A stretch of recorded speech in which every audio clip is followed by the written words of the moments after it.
Good morning, good evening, and good afternoon, lovely people. I am so excited because today I have got a gentleman to my side back with me, and I had you on quite a few months ago. I don't even know the exact date. I should have looked that up beforehand, but we had this most beautiful conversation about a really deep, deep story. And both you and I agreed we're not going to go into every detail of the story again because we will be linking the first interview we had in the show notes so people can watch the whole story. But could you please give us a little wrap up so people who haven't watched it yet have got a bit of a starting point before we talk about where you're at today? Welcome, Danny Lesslie. Do us the honor and give us a quick introduction, please. Thank you so much. I appreciate it. My wife was diagnosed with stage 4 vulvar cancer in 2020. We battled for 5 years. We got outpaced by the cancer, lost her in 12/12 of 24. We always wanted to write a book. After she passed, I wrote that book. It's called Thank You, Cancer. And that was kind of what we talked about last time. So that would all be in the first episode. Yeah. Um, So yeah. what happened since the first book? Because the first book came out just around the Yep. time when we talked about it, or just before actually, and there would have been quite an emotional wave coming with that. Do you want to share a little bit how it was for you, how it was for you as a family when the book came out? Yeah. I wasn't aware of the effect that was going to take place internally for me writing the book. I didn't know what to do when my wife passed. I was writing just to keep my sanity. In that process, the book came to be. And it was crazy because when you write a book, it becomes a companion of sorts. And that's a weird relationship to have. And then when you finish the book, you lose a companion. And that Mm, was a very strange experience, especially after losing someone. yeah. So finishing it was kind of a crazy thing. We went on a trip to Italy, spread her ashes in Italy, and Mm, then we got home and the book arrived at our house, all of the finished wow. books. So that was all very, very layered, Yeah. a very strange thing, and it was very emotional. Now, since then, hearing from people that read the book has been one of the most beautiful things I've Mm, ever experienced. I Her voice is in our book, my voice is in our book, and people constantly tell me that they feel like they have a friend in her, that mm, it's changed their outlook on life, that some light has come from all this darkness, and that was what we wanted. So there's been a lot of beauty that's come mm, into our lives because of that. I was yeah. not expecting that. That's taken me by surprise. Some of our girls' teachers who love our daughters and treat them as their own now get to meet their mom. And Oh, that's been it's like and you mm, can understand, right? With this, like yeah. there's just a beauty in that. And because there's something I can't give them, and I can't give them that feminine presence in their life, and to know that the feminine presences that care for them at school and that are helping them get through these times now get insight into their mom has been such a beautiful thing. And Mm, I can't imagine my life after losing her without all of this writing. And mm, I wish I could say that I knew that was going to be what was going to happen, but it's not. I was doing it to survive, very literally. yeah. I don't know what else I would do. Yeah. I was on the other side, obviously, being a mom to two boys. So I felt like, the one thing I can't Yeah. give them is being a dad. And I can very much understand what that feels like. And that sometimes you feel like, am I enough? Am I giving them enough? Am I supporting them enough? Am I giving them the right support? There are all these things. But to be honest, despite that definitely being some sort of factor, and I don't know how strong or not strong it was for you, I was way too busy being present and being there for them than actually having time and capacity to think about that, what I can't give them. I was so focused on what I can give them and being there for them that Yeah. that became really dominant in my life, in my acting, in my decision making. And only actually, this is super personal, but I'm happy to share it. Only very recently, now that my boys are going through teenagehood, and I've got an 18 and a half and a 16 and a half year old at home. So I'm now parenting an adult, which is so different, so Yeah, different. I'm sure. How much parenting do you do, and how much parenting are you allowed to do? And the dynamics definitely shift. But when they go through things as teenagers do, where they shut down and definitely don't want to talk to mom about it. And I know what it feels like. I've been a teenager. I've been on the other side. I know exactly what it feels like. It's no lack of love, no disrespect. It is just mom's not the right person for some topics to share. Yeah. That's when I realized this is like, and then I had a moment, one, luckily, very recently where I thought, oh, maybe they would talk to dad about it, and that hit me deeply. That really hit me deeply. And that's a different layer of grief that came back to me that I was not expecting in that intensity.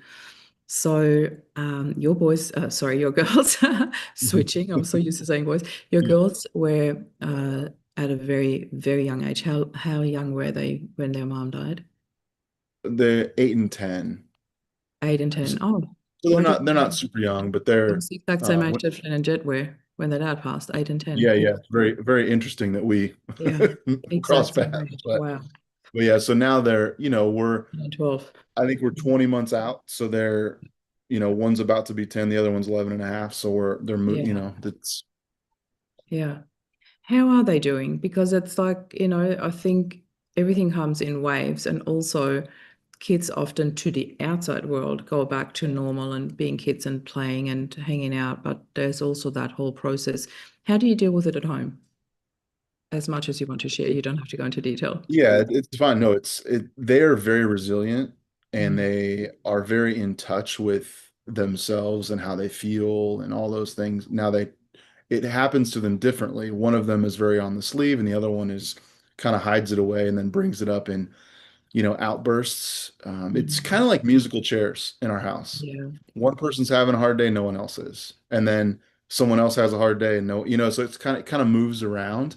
The Mm, one thing we've been very good at, or we've all been attuned to, I'd say that, is that we tend to just bring it out and say what's going on mm. with us. And That's we're very vocal about it. And we always talk about mama. She's in the conversation every single day. We mm, constantly are speaking about her.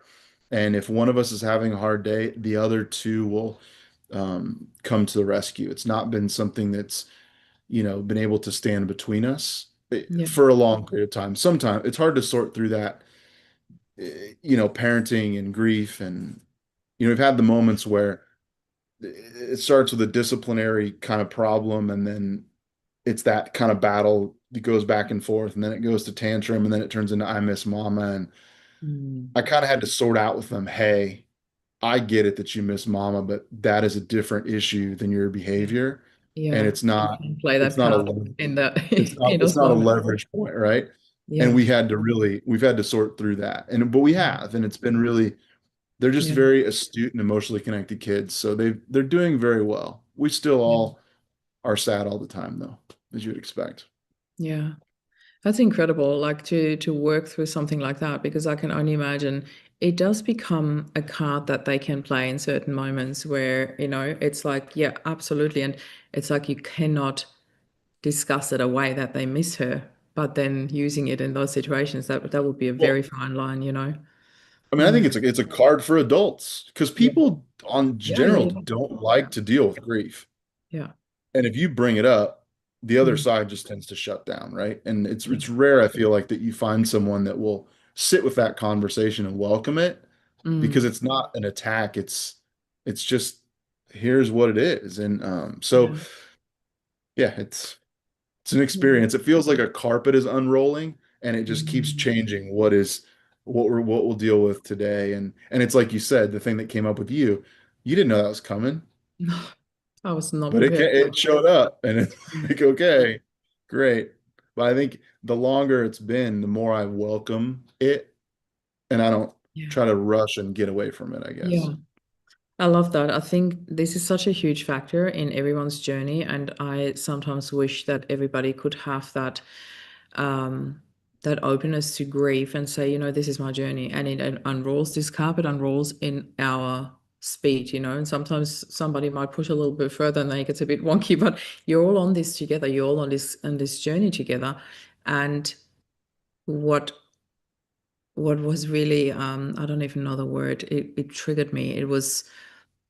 Maybe trigger is not the right word. It was a it weighed heavy on me. That's how I want to put it. It weighed heavy on me, the expectation of others around me. And sometimes I Yeah. was really great at switching that off and leaving it on the outside and not allowing it in. And other times it really got me to the edge where I'm like, there's so much judgment around how it should be. For some people It- you move on too yeah. quickly, and for others you're grieving too long. And there's like, have you walked in my shoes? Like there's this, Yeah. it's very judgmental expectation. And I also want to say that mostly it comes from a space of love or not knowing what to say or how to handle it. Oh, I think you're right on point there. I think people generally don't know how to handle it because they haven't been through it. Mm, And their distance the distance that you feel, I think, as a griever, like people don't understand me, they just don't know how to mm, interact with you, hold space for it. They care mm, because I, for one, have been very vocal in my experience, probably more vocal than a lot. And people care, like they really care. It's a huge divide. And I was that guy. I was the like platitude guy, not mm. knowing what to say to people. Yeah. And you just don't know. It's not that you don't care. And I think people generally really care. That's been my experience. Yeah, I agree. Really, it's important to highlight that as well in that expectation and judgment and all of that. People, yeah, often just don't know how to really convey that and be there. Like I think what I wish for society, like very global but very generic, is that people would learn to hold space and just be present. Nothing else. Yeah. There's really nothing needed that they need to do or say or be other than present.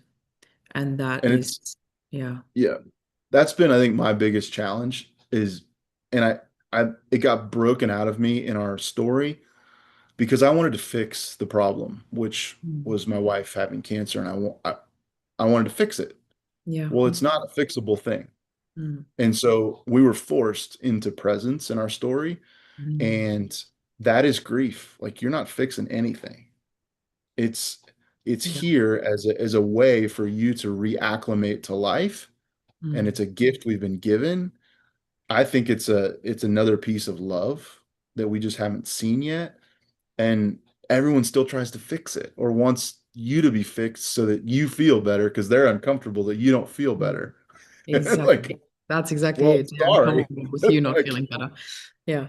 But to be yeah, honest, like it's the same thing for us, like when we see our kids in pain, we want to fix yeah, it. We want to help totally. them and learning with them alongside them that grief is nothing to be fixed. It's something to be witnessed, to be present with. Um, Yeah, I've found that a lot harder for my boys than for myself because they're your kids. You don't want them to for be in sure. pain. So there's that additional element.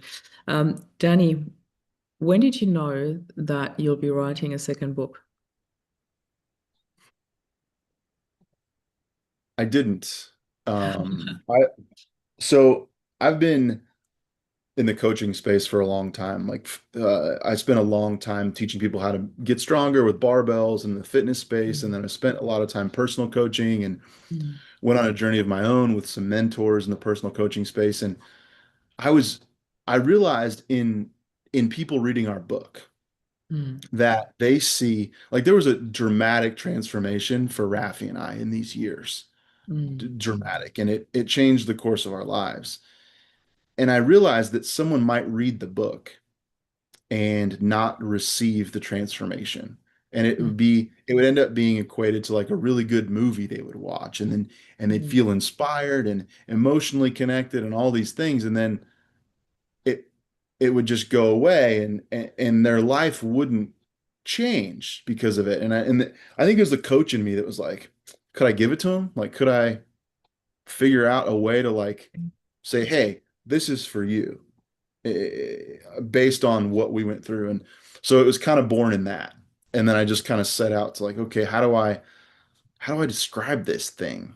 mm. And I was able, when I looked back at our story, there were like 7 steps that I kind of identified out of our story. And this is looking back at it. This is not moving through it Yeah, forwards. yeah, of And course. I'm a year out at this point or so. So I've got a little bit of I can zoom out a little bit, there were 7 steps that I identified. Well, it turns out those 7 steps map directly onto scripture, which kind of blew me away. And I was like the story of David, the story of Ruth, the story of Moses, the story of Noah, the story of Jesus, like all of these stories, I Hmm. took our story Yeah. and it mapped onto scripture. And I was like, look, I've been a Christian my whole life, but I always felt like the Bible was like a distant text. And I was like, I couldn't relate to it. And here Yeah. I am with my story.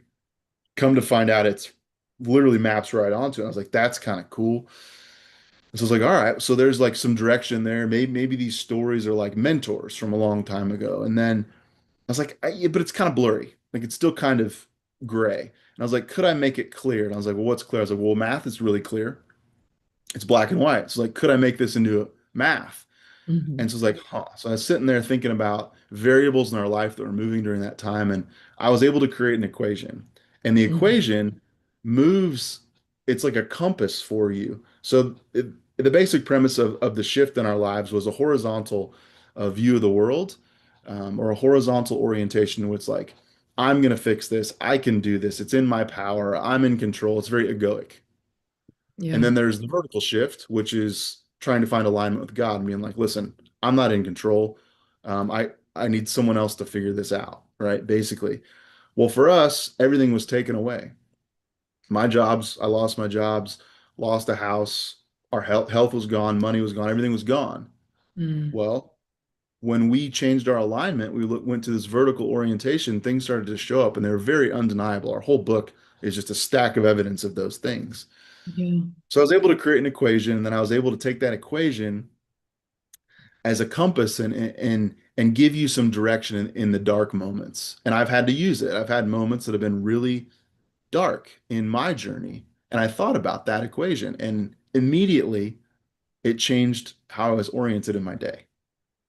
And so I started to track that back, and I went all the way back to 300 BC and was able to connect that to mathematics and nature and theology and all the way through. And it's just a beautiful journey of Mm. why our suffering is actually not the end, that it is the proof that we are part of a bigger story. And that's what the book is about. And the thank you bridge is the moment where you choose to be a part of the bigger story. Wow. And so that's Wow. what it is. Our story is like the case study for the thing. And Yeah. then the thank you bridge is the framework. So it's like, hey, the transformation that we went through, here is the framework for it. Here is an equation for it. Here is the explanation. And here is the tie to you know, history and nature and theology and all of these things. And it's the Mm. proof that like our worst day is actually not the end.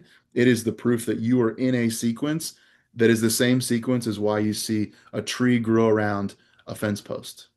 We're Yeah. a part of the same thing. And that's what the book is about. Wow, that's very powerful imagery as well, like because everybody can relate to that.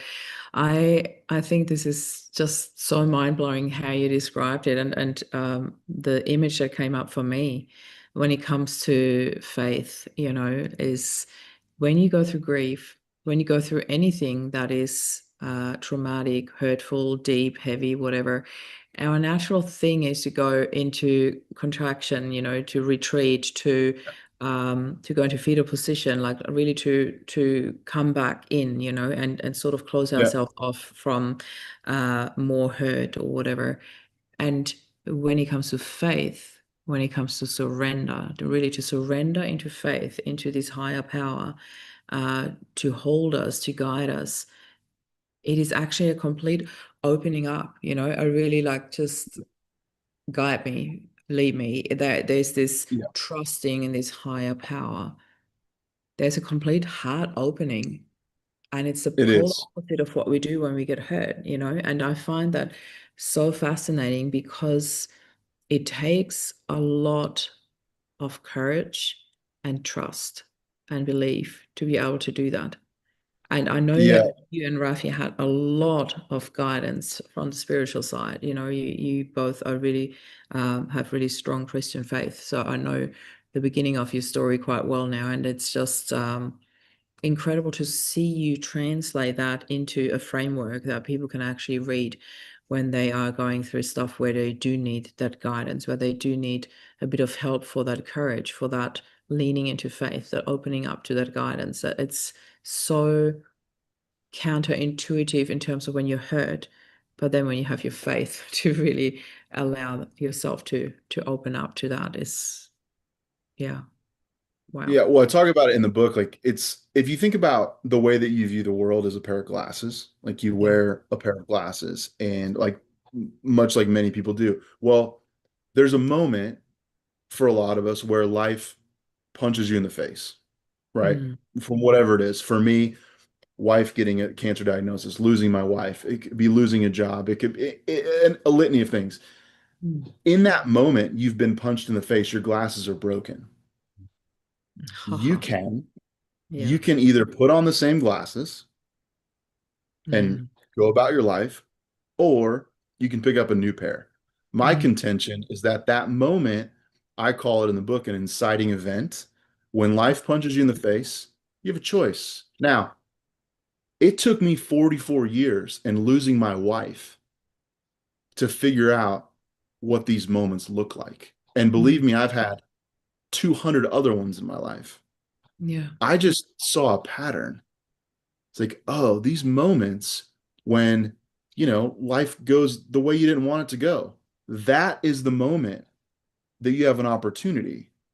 And if you don't see the pattern or have heard about the framework, like I illustrated it here, you may not know. And I went through, like I said, 44 years of just being Mm, too dense to figure it out, putting on the same broken glasses and going back to whatever I was doing. And it was mm, now that I was able to look at it, and it was only because of our story. It was only because God just kept showing up over and over and over and over again that when this happened, I had a different perspective on things. mm. That was it. And I feel very fortunate for that. But believe me, it's on a mountain of being really dumb and, putting the same glasses back on. Yeah. But it's like if It in would that be. moment, or if someone could see, like, hey, in that moment that you're like hiding, if Yeah. you'd be like, hey, just like let some light in and just be here and you don't have to do anything. Just see it a different way, sit in a different chair, look at it Mm. from a different perspective. And then all of a sudden, because the journey is ultimately the journey is yours I love as that. it is mine, as is everyone else's. Like the only thing that knocked me loose was some different things were happening in my life. And I don't want anyone else to have to go through the thing that you and I have gone through Mm. in losing a spouse, to realize like the illumination that's possible in your life with a Yeah. different perspective, because there is. Can you share one of those moments where you felt like it just really needed to shift your perspective? Because I feel like shifting perspective is such a huge thing in our healing journey, going through grief and allowing ourselves to look at things differently. That's a huge part of the coaching that I do as well. And I love reframing and offering different perspectives for it, always in a very gentle manner, obviously. But Sure. is there a moment that stood out for you where you felt this was incredible, where you were using your own framework and could shift something? Is there anything that you are happy to share? Yes, totally. But when? Like when like when she was here, after she was here, like when No, are you? actually going through grief afterwards, was there a moment that stood out where you felt like this framework really helped you come back into your Yeah. happier self? I don't know how to put it. I'd like So for you to share. so when I lost her, Mm, I have a lot of anger, but I have nowhere to put it because where are you going to put it? I'm just angry at the situation. I have nowhere to put it.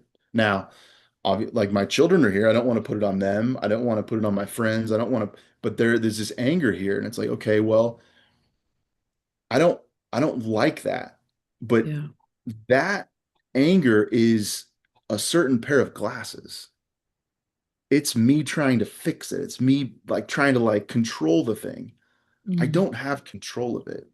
So I've had a lot of times where I have to sit there, and I told you about this equation before, and I'll explain it to you so it makes a little more sense. mm, So My contention is that effort times our alignment in our life equals what I call significance. Now, Mm. significance is a story bigger than your own. Yeah. Okay. So our effort is broken up into two parts. There's consistency and there's an intensity. If you've ever been to the gym, you know that you can be as intense as you want for one day, but if you're Mhm. not consistent, forget it. Mm. It doesn't matter, Yeah. right? Well, the alignment is the cool part. The alignment is presence and gratitude added together over distractions and armor of life. Hmm. So the presence and the gratitude, I found out that when I was in distress, I was not present and I didn't have any gratitude in my life. But what Yeah. was I? I was very distracted. And the armor, let's call that the internal walls that you build up within you because of something that's happened to you, Hmm. were in an overabundance. Yeah. So very quickly, I looked at this equation that I had and I was like, okay, how do I take down my distractions, take down my armor of life, and increase my presence, increase my gratitude? I did it. 2 minutes later, I felt like a different person. I And love that. I've done that, I don't know how many times, but Mm. when I get frustrated with the kids, when something financial happens, when, all the things that come up, it works and Yeah. it moves your orientation. And that's the whole point of it. It's like, okay, well, how do we talk about right now? Talk about this frustration that for you is different than the one for me, for everyone else. Yeah. And I think the coolest thing about the equation is there's a line in the New Testament where John the Baptist is baptizing people and Jesus is baptizing people. Well, Mm. Jesus is baptizing more people, and John's guys go, "Hey, this is a problem." And John goes, "No, no, no, no, no." He goes, "He must increase, I must decrease. Mhm. Presence and gratitude must increase. Distractions and armor must decrease." It literally Mm. moves you to that. Yeah. And it's really cool because it works. I love that. My question is, where can people get that book? The Thank You Well, for it's on Taking Amazon. Charge. Hmm. I will send you a link that works internationally, Perfect. You use the which book I link. got from some lady I know that lives by where you live. I It is think in so that handy, house. isn't it? I saw that in an email the other day that I sent you. I'm like, please, please, Yeah, please use that book link. but But yeah, yeah, it's this is the Amazon copy, so this is my copy. You love can't it. sell it. Hmm. Well, thank you, Bridge. Yeah, Yeah, I can so see. it'll Beautiful. be there quick. And there's so also in addition to the book that I'll show you, I don't know if it's probably not in this copy because I got it too early, but um this it says there's a bonus video right here. Hmm. Yeah. You can't really read it, but I put QR codes in the book. So every chapter, well, the 7 steps, there is like a 15-minute YouTube video that's Mm. available for that step. So if you go to that page, I've already made the YouTube videos. They're live and they're running. So it's not Love only that. the book, it's 3+ hours of YouTube content that is there for you to Yeah. explain the story. And there's a whole lot there. So Amazing. I love that. yeah. Absolutely love that. Danny, before we wrap up here, what would you like to say somebody who's at the very beginning of this journey, who's literally in the depth of grief and can't see the light coming in just as yet? What would you like to say to this person as a first step, as a first mindset shift, whatever it is that you want to share here? It, it's always the same thing for me. It's that you're not alone, Mm. but there's also people don't know how to help. They don't know. If you don't let people know, they don't know. And that's maybe the hardest part because it hurts. It hurts to let people know, but it's shocking how much people care and who cares. Mm. And so if let it out, tell someone, write it down, write an email. You can Yeah, send me a text, DM on Instagram. I have whatever. a lot of people that just DM me on Instagram and I don't know that I just get their DMs. Yeah. Um, but you're not alone. Mm. I love that.